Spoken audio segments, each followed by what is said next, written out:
Bueno, pues vamos a platicar el día de hoy con la doctora Cristina Gómez para hablar sobre pues, su idea de la historia, pero para poder conocer un poquito más de esto, pues me gustaría iniciar con una pregunta. ¿Qué es la historia? ¿Para qué sirve la historia? Pues son preguntas muy pertinentes. La historia, cada historiador tiene una definición propia sobre lo que es la historia, pero en esas definiciones no puede estar ausente la idea del estudio del pasado. El historiador, la historiadora estudian el pasado, pero ¿cuál pasado? El pasado de los hombres, el pasado de los hombres en sociedad, aunque también podemos estudiar un individuo en particular, una biografía, pero está inmerso en dos puntos fundamentales de la historia: el tiempo y el espacio. En el tiempo, si quiero yo estudiar a Napoleón, pues tengo que estudiar segunda mitad del siglo XVIII, primeras décadas del XIX, tengo que estudiar Francia, ahí está el espacio. Entonces ya tengo la temporalidad, tengo finales del siglo XVIII, principios del XIX y tengo el espacio, que es Francia. Pero que bueno, en ese momento Napoleón quiere dominar el mundo, construir un imperio que obviamente rebasará las fronteras. Entonces, en conclusión, el hombre estudia el pasado humano, el pasado de los hombres, en un lugar y tiempo determinado. No es lo mismo ubicar los hechos que vamos a estudiar en la Ciudad de México en 1910 que la Ciudad de México en 1810, un siglo antes. Entonces, la temporalidad es fundamental y el espacio, como ya lo dije. No es lo mismo la Ciudad de México en 1810 que París en 1810. Eso para mí es la historia, el estudio del pasado del hombre en un tiempo y en un lugar determinado. Perfecto, entonces pues tenemos de lado pues estas coordenadas, ¿no? Que los podríamos llamar para poder ubicarnos precisamente en este tiempo y espacio determinado y decía Bloch, si no mal recuerdo, que allí donde vuela a seres humanos está la historia, ¿no? Sí, ahí decía, ahí donde hay carne humana, esa es la presa del historiador. Si tú quitas de los estudios históricos al ser humano, estás haciendo otra cosa, pero no estás haciendo historia.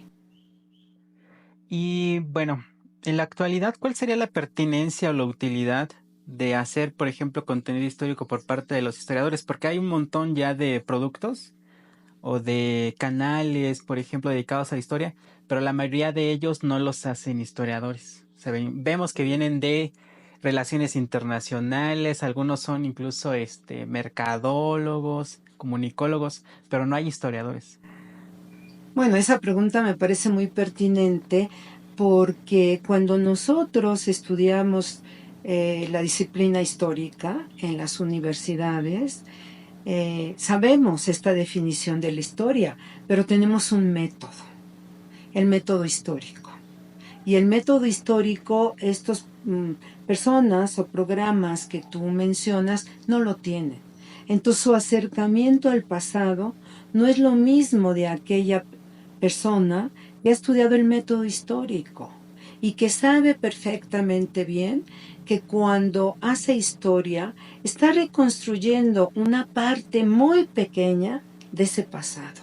Es imposible que un historiador pueda reconstruir todo lo que pasó, aunque tenga un tema delimitado. Y también es muy importante dentro de este método histórico estudiar las fuentes, esa huella del pasado que te permite reconstruir la historia que quieres estudiar. Hay hay huellas del ser humano que dejó tanto impresas, que en un tiempo fueron las más utilizadas por el historiador, pero también tenemos todo lo gráfico, por ejemplo. ¿no? Los códices, en el caso nuestro de los códices prehispánicos que tenemos tan importantes, o por ejemplo la pintura rupestre de aquellas cuevas de Altamira en España. Todo eso es huellas. Tenemos fuentes, son huellas del ser humano que dejó. Y esas huellas son nuestras fuentes que nos permiten estudiarlas, hacerle la crítica, a ver si son verdaderas o falsas, a ver si en una cueva no la pintaron individuos hace muchos años, etcétera. Eso se llama verificar nuestras fuentes, darle la prueba de la veracidad, de que son certeras. Y esto, entre otras muchas cosas, no lo hace aquel que quiere difundir la historia sin saber el método histórico. Creo que de ahí es la pertinencia, ¿no? Porque normalmente quienes hacen en la actualidad esta parte de la divulgación no tiene esas herramientas que tienen los historiadores, incluso para seleccionar la información de las fuentes desde la cual pues van a hablar sobre un personaje, ¿no? Pero también, perdón que te interrumpa, hay veces que los historiadores, al hacer la historia a través de una plática o a través de un texto, no tienen el lenguaje común y corriente. Y entonces no pueden llegar a un público amplio. Se sienten doctos y piensan que tienen que tener un vocabulario que solamente sus colegas lo pueden entender, o bien no explicar bien los hechos históricos, dar por supuesto que la gente sabe. Pero la gente, uno tiene que partir de que la gente no sabe nada de historia. ¿Por qué tiene que saberlo? No es obligación. Entonces, el historiador que está haciendo historia, divulgando la historia, tiene que tomar en cuenta que lo está haciendo para que el público amplio, cualquier persona, lo pueda entender. Eso para mí es fundamental. Precisamente, pues creo que es parte también de esas herramientas que debe tener el historiador y a lo mejor bajarse un poco desde esa parte académica, ¿no? Porque a lo mejor, bueno, el error que comete la mayoría, y creo que es en parte donde nos han ganado, por ejemplo, estos espacios, es que ellos sí saben leer a su público, se saben a quién se dirigen. Actualmente, por ejemplo, y no sé, por ejemplo, cómo lo ve con sus alumnos más jóvenes de la licenciatura en historia, cuando le hablan, por ejemplo, de estos productos de divulgación, ¿no? Que está, pues varios que hacen uso del morbo, el sentido del humor, el chisme, ¿no? De que ahora se ve la historia como si fuera una cuestión de chisme. Pero realmente, por ejemplo, esta historia que lo ve más como de datos, no nos aporta entendimiento a procesos. ¿Cuál debería de ser entonces el papel del historiador en esta divulgación? ¿Explicar más bien datos curiosos o procesos? Es parte de lo que es el método histórico, esta pregunta que tú me estás haciendo, porque al menos yo y muchos historiadores, porque si no, no se entienden los hechos históricos, comprendemos que la historia es proceso. Es un proceso que inicia, por ejemplo, la independencia en nuestro país. Inició en 1810, pero se corresponde a un proceso que inició antes y va a concluir después. Entonces, si nosotros insertamos un hecho histórico fundamental para la historia de nuestro país en un proceso histórico, podemos explicarle al público cuál es la relevancia y por qué en 1810 se dio en la lucha por la independencia, cuál fue ese contexto histórico. Si no vemos la historia como proceso, entonces vemos puras anécdotas que no están referidas a un hecho histórico fundamental.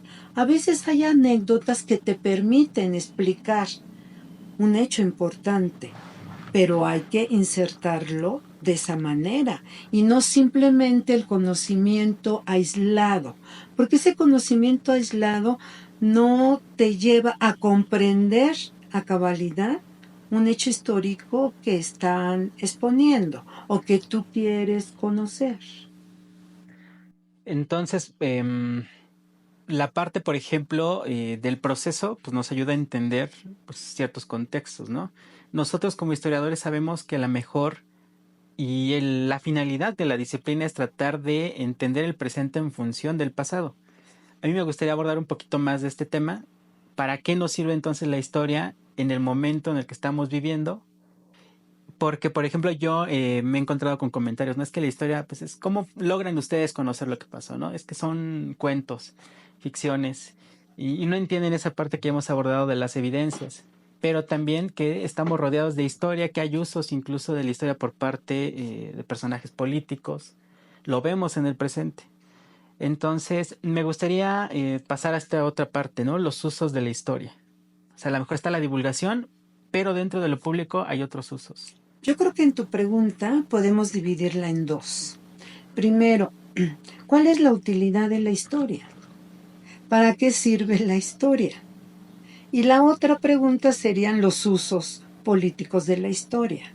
Yo creo que la historia es tan importante en una sociedad que permite a los individuos saber y conocer más la sociedad de su tiempo a través del estudio del pasado. Ahora, no todos los historiadores tienen esta concepción. Hay historiadores, yo me podría afirmar que la mayoría de los historiadores mexicanos ven el pasado como un fin en sí mismo. Y la otra mitad o la otra parte, vemos el pasado como un medio para comprender nuestro presente y prefigurar un futuro. Por eso el historiador antes y en otras sociedades eran las personas más importantes, porque lograban ver esa posibilidad. Para un mexicano, por ejemplo, o para cualquier ciudadano del mundo, es muy importante comprender el presente y de cómo se llegó a ese presente. Pues ahí interviene el historiador. De tal manera que el estudio de la historia es para comprender nuestro presente. Si no tenemos esa mirada, no servimos para nada. No le somos útil a la sociedad. Y yo creo que el historiador es un profesional que debe de ser útil y debe de cumplir esta función. La otra parte de la pregunta era los usos políticos de la historia. La historia también legitima, hay que decirlo con claridad. Los gobernantes tienen obligación de conocer su pasado, porque están en el presente y están haciendo proyectos políticos, educativos, sociales, etc. La obligación de ellos es conocer el pasado. Pero en nuestro país, durante mucho tiempo tuvimos presidentes que no ni les interesaba y eran bastante ignorantes. Nada más pensemos en los panistas. Bueno, en los 3 últimos gobiernos del PRIAN, Fox, Calderón y Peña Nieto. López Obrador conocía bastante la historia y es otro ejemplo.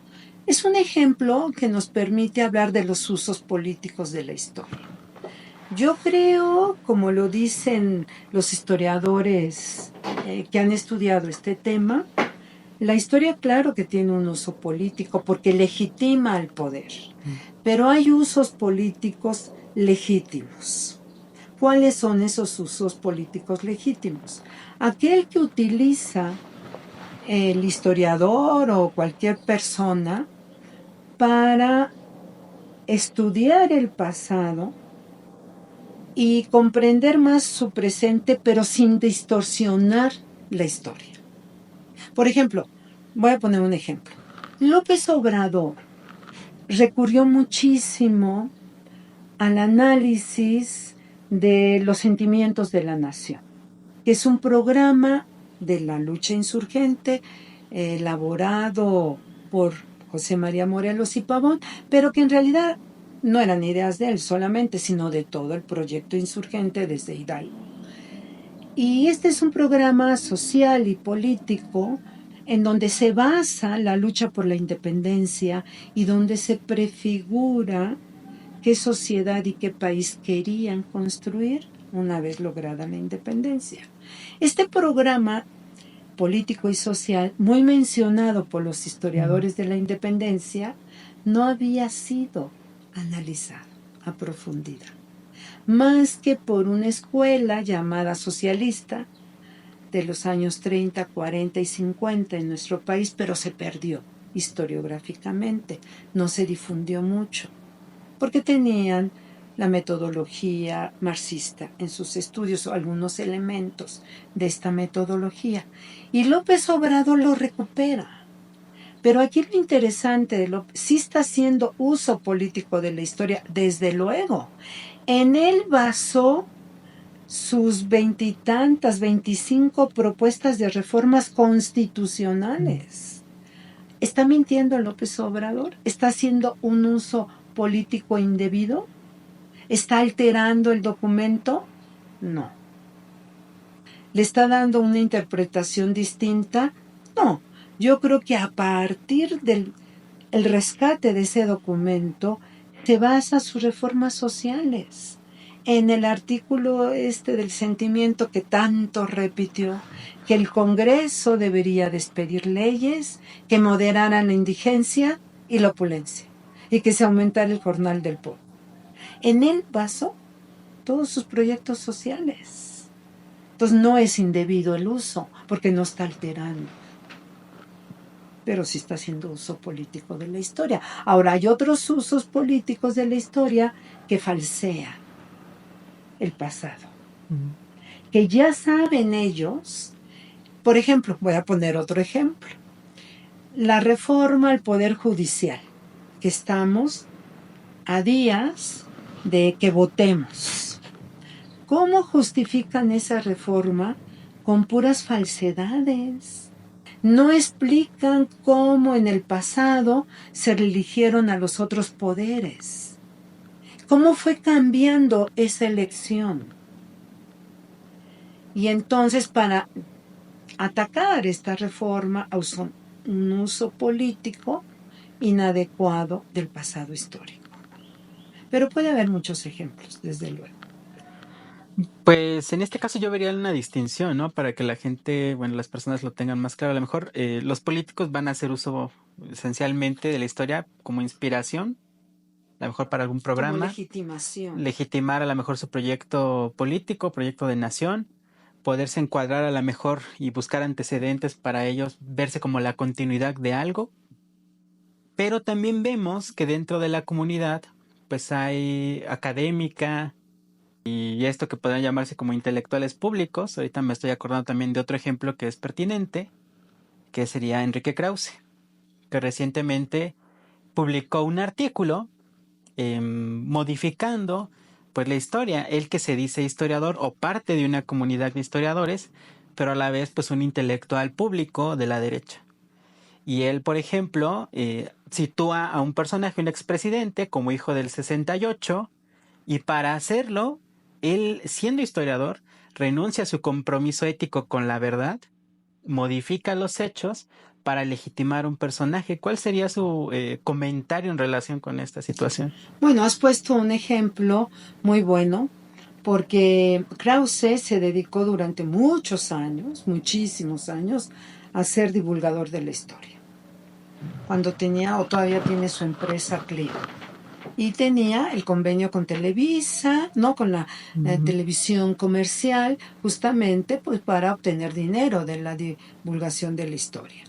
Y Krause es a él le debemos esta distorsión de la historia, totalmente distinta a la explicación del proceso histórico y basada exclusivamente en un personaje. Y él funda, bueno, no era distinto porque había una tradición historiográfica ya, la biografía del poder. Y explicarse todo a través de un individuo, ¿no? Que tenía poder, sobre todo los presidentes o los grandes militares. Él funda esto. Bueno, no lo funda, digamos que lo hereda y lo desarrolla y lo difunde.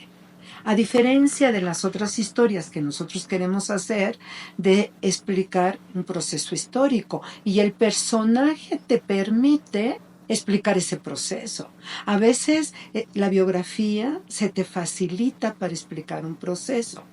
Con respecto a lo de Zedillo, ahora pusieron ellos a Zedillo como el interlocutor principal para atacar al gobierno actual de la doctora Sheinbaum y decir que es un gobierno tiránico, que abandonó la democracia que ellos representaban.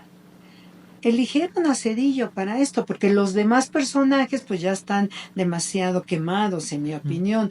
Con el desastre electoral del año pasado, pues ya no tienen una persona, un interlocutor que sea creíble.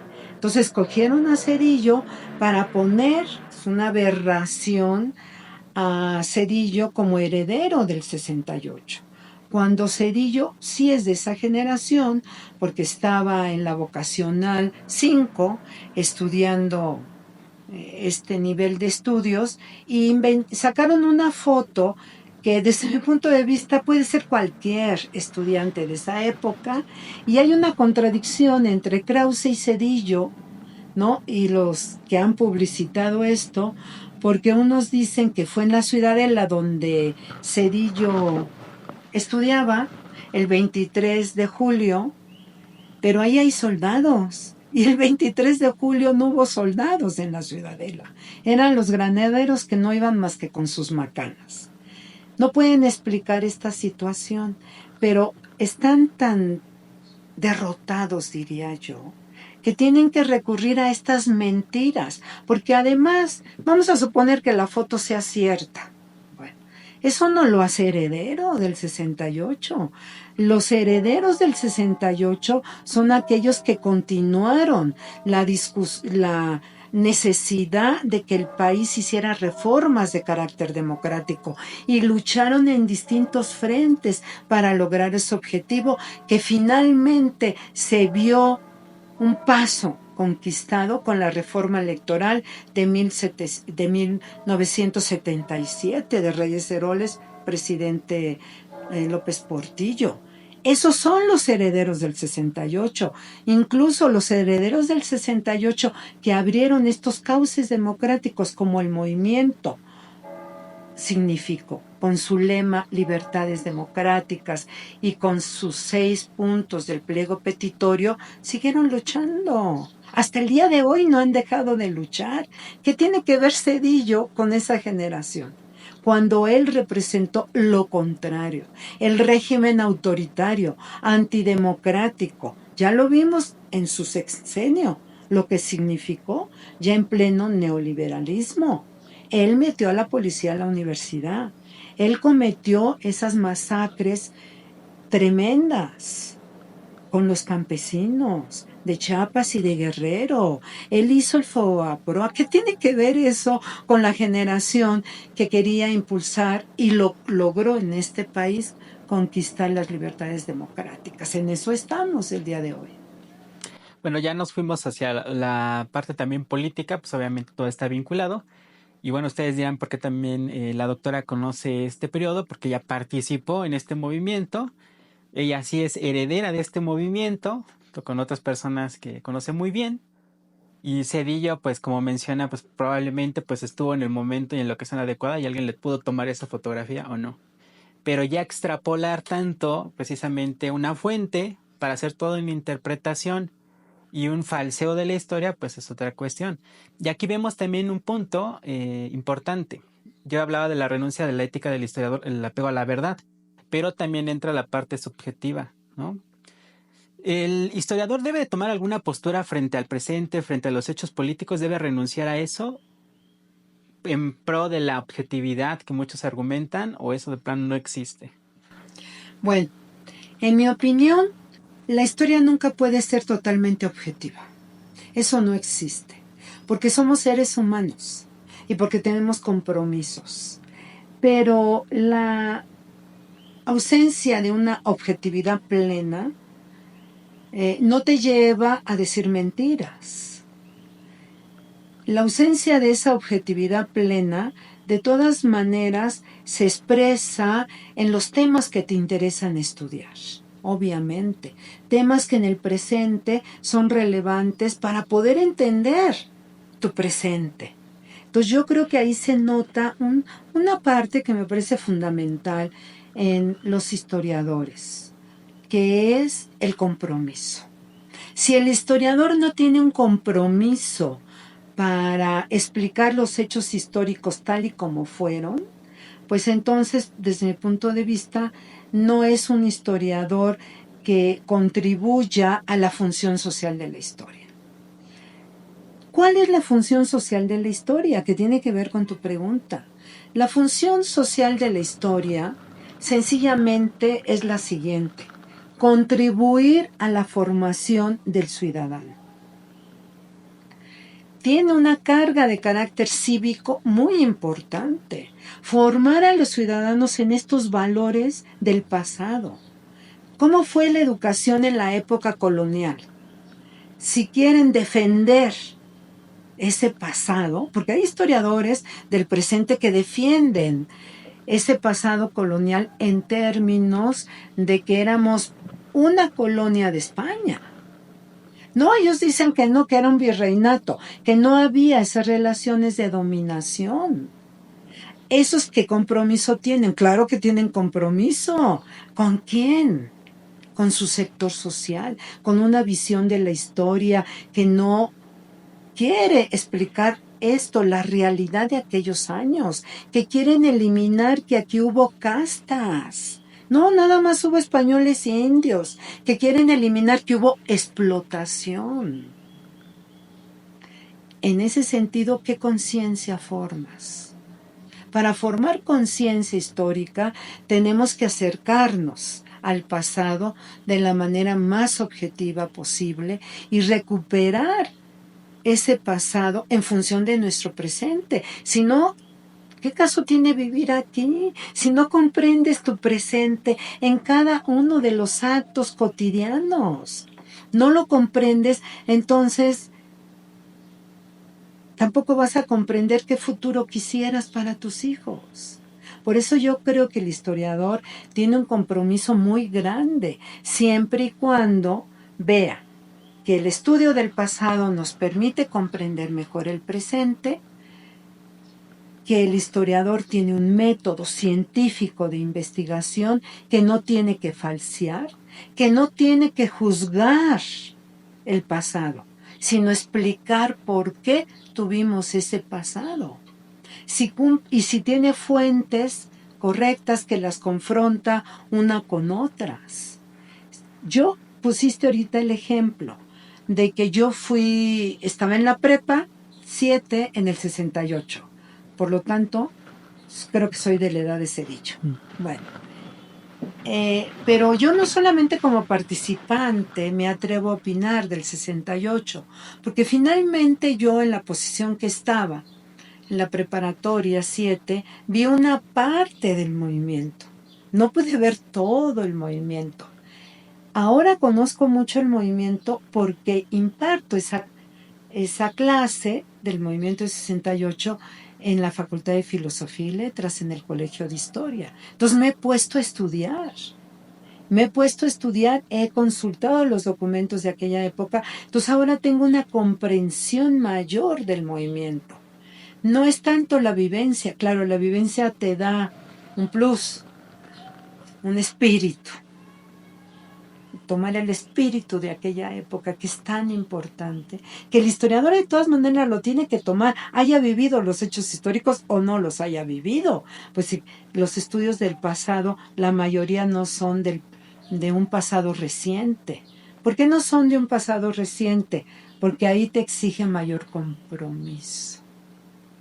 Y muchos historiadores evaden ese compromiso, no se quieren definir frente al pasado reciente, porque tienen intereses. Es el caso de Krause. Krause, ¿qué le vamos a creer a Krause cuando sus intereses, dónde se encuentran? Él quiere justificar y utiliza la historia para justificar a ese grupo gobernante que él salió beneficiado. Entonces les hizo la biografía del poder. Prácticamente desde la Revolución Mexicana fue lo que Krause se especializó, y luego también Clio intervino en el siglo XIX de alguna manera con ciertos temas, ¿no? Exactamente. Ahora, sí, bueno, para irnos hacia la parte de las conclusiones y recomendaciones. Si, por ejemplo, usted le pudiera recomendar algún libro a las personas para que puedan entender un poco más de nuestro oficio, ¿qué libro les recomendaría? Hay muchos libros pero yo recomendaría un libro clásico que además está digitalizado. Lo pueden consultar en, en una red. El de Mac Block, que se llama El oficio de historiar. Yo recomendaría la apología, bueno, el nombre completo es la apología del historiador o el oficio de historiar. Yo recomendaría ese libro, que es muy viejo, pero los planteamientos básicos pues no han caducado desde mi punto de vista. Otro libro, el de un compañero de él, realmente un alumno de él, que se llama Lucien Febvre, los dos son franceses, ni modo, que se llama Combates por la Historia. Entonces yo estos dos libros los recomendaría muchísimo y se pueden adquirir de manera fácil, para que vean que el ser historiador no es nada más estudiar el pasado, no, el historiador tiene que tener un método para primero para comprender esos hechos históricos y después lo más difícil para explicarlos. Entonces yo recomendaría esos dos que son el primero de Marc Bloch es bueno, él lo hizo en la cárcel. Él fue, como era judío, prisionero de los fascistas y lo asesinaron. Pero en la cárcel escribió este libro, que Mm, después su hijo le hizo notas y ya lo presenta junto con Lucian la nueva Febvre edición. en una nueva edición, claro. Y digamos que son de la segunda mitad del siglo XX, los dos libros, pero no han perdido vigencia. Hay estudios que no pierden vigencia. Estos son unos de ellos. Perfecto. Pues le doy las gracias por estarnos igual acompañando y por su participación y a todos ustedes también por vernos y pues nos esperamos en una siguiente cápsula. Muchas gracias, Daniel, por este encuentro tan agradable para mí.